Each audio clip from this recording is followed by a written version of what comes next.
Hi YouTube, Darth here. Today I've got a full round of Narvik Conquest from the Battlefield 5 Alpha. To shake things up a little bit, I'll be commenting over the footage with some general thoughts on gameplay from the Alpha. Enjoy! One of the things I actually really appreciated about the Alpha is the building mechanic. I found myself liking this a lot more as time went on, and there was actually a lot of spots where it came in handy. Like on this bridge, it would cover off lines of sight from the Alpha point.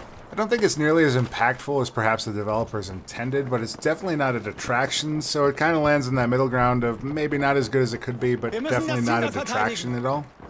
I'm playing Assault right now with the Irma machine pistol, which was probably my favorite out of the two Assault weapons that were available in the Alpha. Only because it was particularly reliable and didn't have the extreme recoil of the STG-44, and I hadn't played an FPS in quite some time, so I was a little bit sensitive to recoil while I was playing the Alpha. As for the map Narvik itself, I actually rather appreciated this Conquest map. Even though it's a 3-on-3 flag situation a lot of times, it didn't feel like it got overly stalematy, kind of like some of the Battlefield 4 maps I've been playing recently. For example, Whiteout comes to mind, and I think something that actually works really well for this map, and I hope they carry this through the rest of the maps, is that there's actually a lot of capability of infantry to get around really quickly. All the points are really close together. Like, I think they're at most maybe 150 meters, which is relatively quick to get between the various points. Right now in this footage, I'm trying to suss out where the enemies are on Foxtrot, and I haven't yet figured it out, but I finally spotted that guy. These points are enormous for the capture points, and actually, it felt weird at first, but I kind of like it, and I think it will really help out with gameplay a little bit on these points where you're sort of hunting around, trying to find out where people are. There's a fair bit of cover here as well, which really serves to help the gameplay out quite a bit. I'm completely missing my shots here, and that's not helping. Thankfully, this guy's not baller, and unfortunately, neither am I. I fat finger that key, and that's not gonna pay off very well for me here in a second, because I'm gonna eat a bullet from a sniper that I might have survived had I not eaten that grenade simultaneously. But yeah, as I was saying, the larger capture areas actually felt really good in the Alpha. I kind of liked them. It was weird at first. This guy is foolishly reviving me, and he pays for it. But as I was saying, I really like the larger capture areas because it gives us like this feeling of you don't have to be literally on top of the flag to capture a point. Now, because it tells you when enemies are on the point, there isn't so much, staying hidden until all the enemies run away. It's more of a game of cat and mouse and trying to find where those last enemies are on the point. It feels a little bit more dynamic than I might be used to, say, in Battlefield 4, where it was, are all the enemies gone on this point? Let's walk off and find out if the flag starts flashing. I do check my score with relative frequency to kind of get an idea of how I'm doing as I'm en route to things where I don't expect to, get shot in the face. And we managed to capture this point, no surprises. I think we have 1 or 2 infantry outs. Another build spot right there. It's interesting how many spots you can build up and how many spots where you'd like to build up that you can't quite in this game. I'm not sure how I feel about the comm rows. It's one of those things where I would really prefer to have, well, with keyboard and mouse, I would really prefer to have, individual buttons I can tap to say, here, go to this, thank you medic, etc. Whereas this feels a little bit more tailored to a controller layout, and I get sniped from the hills. It's a little bit risky terrain to try and navigate here. There's a couple of spots on this map that are hard to get between points, simply because there's a little bit of open area, and it's kind of hard to judge where you're visible from. It's one of those things that I feel like I get a lot better with as I become more familiar with the map. And in general, I tend to be not good at a game until I can sort of memorize where to go on a map, sort of figure out the overall strategy picture of where I should be placing myself and what are sort of the best routes and places to set up. I really don't feel like I have mastery of a game until I actually have a chance to figure out, what are the small little tricks on a map that I can use to my advantage. Because, in 1-up gameplay, I am definitely not going to be good early on, and only once I get that mastery going am I going to be able to get something, on my side. But good positioning and good tactics can get you a lot of the way there. Right now I'm just sort of building this spot up to see what this looks like when it's completed. It gives you a nice little preview, but it may or may not be useful depending on what it does. Really, that's just sort of blocking lines of sight from Echo. Pretty much in this game, if something can be destroyed, it can be kind of rebuilt in a way. And there's a lot of spots that are useful and not useful, depending. And now you can see that there's an enemy here on Foxtrot, so I'm going to have to try and flush him out. I think I see him here, and I do, and I'm getting shot from behind, and I get taken out. No surprises there. There's a lot of garbage off in the hills that I can't do anything about. It's kind of difficult to get a handle on where enemies are going to be in the game sometimes, just because there's not that spotting element anymore, and sometimes you got to wait until the bullets are flying, and it might be a little bit too late. Here's an interesting mechanic they have in this game, is the squad revive. I think this is actually one of the better things that they've added to Battlefield 5, as it lets really good squads sort of play off of each other, and that guy catches me because he's sitting in the corner like a dog. But as I was saying, the squad mechanic really lets good squads sort of play off of each other, where you don't have to worry about and rely on having a medic to keep the squad going, but you do have to be concerned about having sort of that time frame to be able to resurrect somebody, as it's a 5-second resurrection as opposed to like a 1.5 second with a medic. Unfortunately, in this gameplay, I'm kind of in a squad of 2, so it's not quite as useful as I might like. They really push you towards having a full squad in this game. Like, full squad will give you more squad score, so you can do more call-ins. You'll also have more opportunities to be able to be revived, and you'll also have the chance to, you know, not die off as a squad quite as often. Because if you get wiped as a squad, all of your resurrection timers end right there, even if there are other medics near you, which some people think is a little bit frustrating. I actually think that's a good call, and I outlined that in my other Battlefield 5 video and call out as much. And here again, I'm playing the role of Bob the Builder. This is, well, it's free points first off, and secondly, this is sort of some useful lines of sight to try and cover if I want to try and push up to Echo. The other thing that I've noticed with this particular spot on the map is, I think if you're a support, you can build up anti-tank traps here to try and block off, you know, some tanks from coming through here. And it's actually a little bit more effective than the bollards in BF4, because they actually will stop a tank as opposed to the bollards you could just drive over, which was always really weird in that game. Now, there is a fair bit of running between points, but I never felt like I was that far from cover, and I never felt like it was so atrocious that it was such a slow run. Like, I got here in, what, 10 seconds, maybe?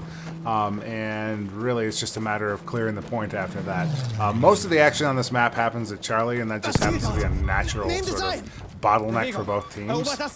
The only problem I have with the Charlie point is that it's so built up, it's kind of hard to find what you're looking for. So if you are actively trying to clear the point, you may actually be at more of a disadvantage than somebody that's just sitting around and waiting. This is actually a really good point if you have a sniper or support with a flare to shoot that up and try to find players on. Just because these houses are so dense and, you know, it can be a little bit hard to try and find people. There's usually a lot of people hiding over in that particular house that I shot the rocket at, so that was sort of just a guess of maybe they're going to be in there.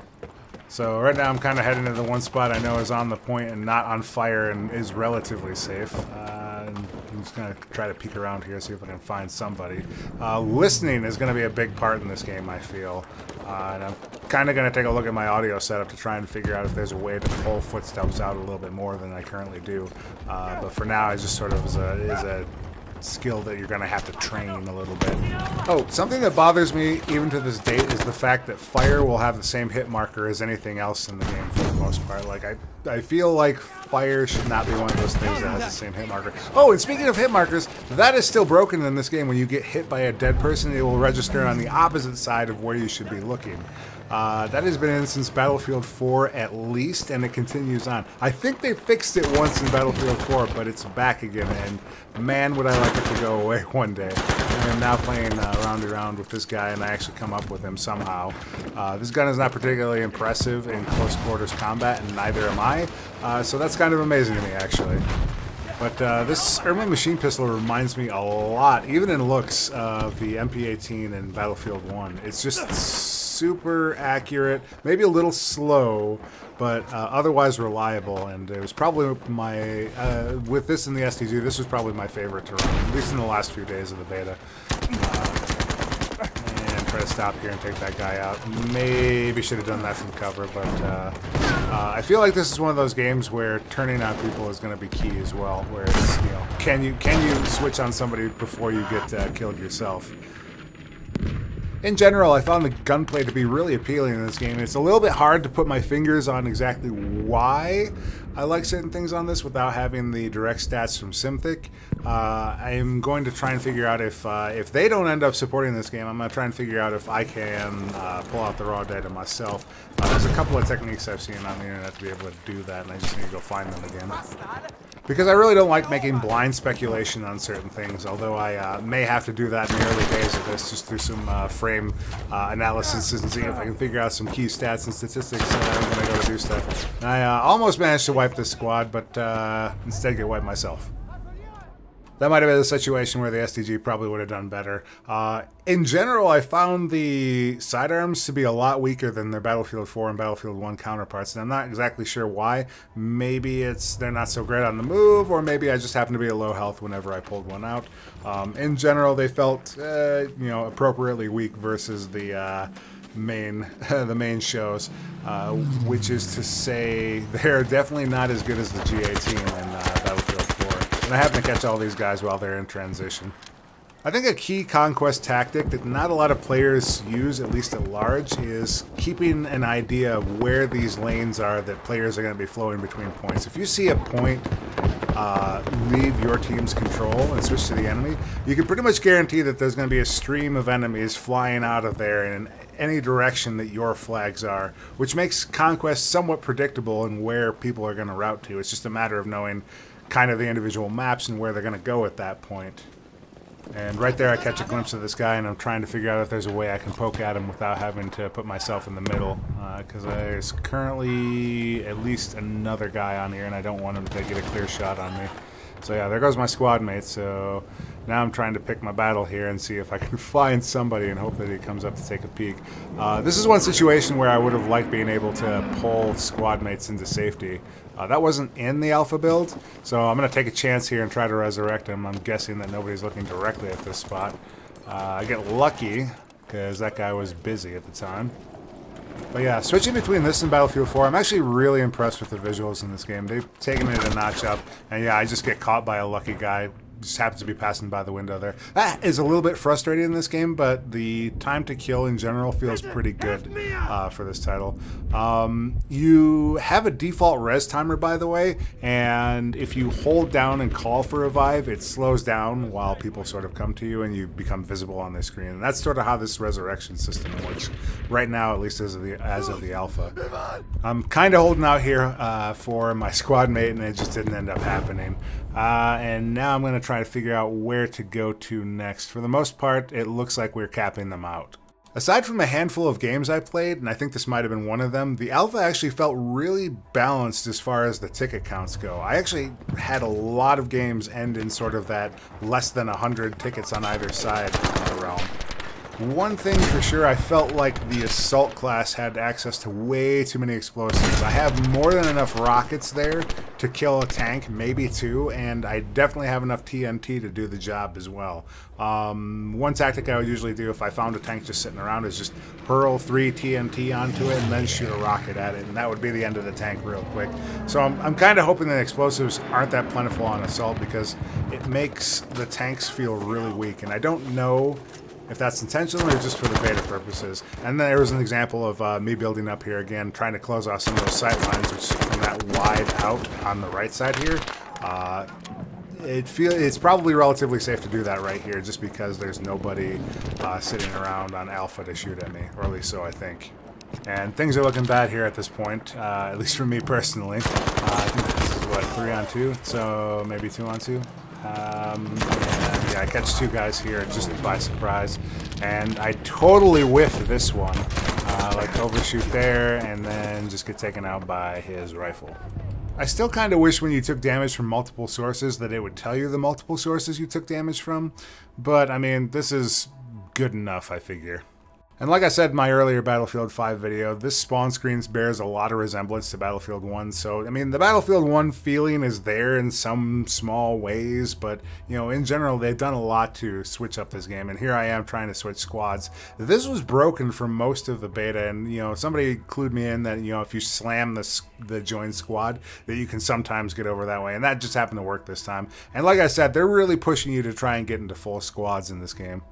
And unlike previous Battlefields, the full squad in this game is just 4, so you're going to have to be sort of tight with your requirements about who you let into there, because if you have somebody that's not pulling their weight, you'll definitely feel it in this game.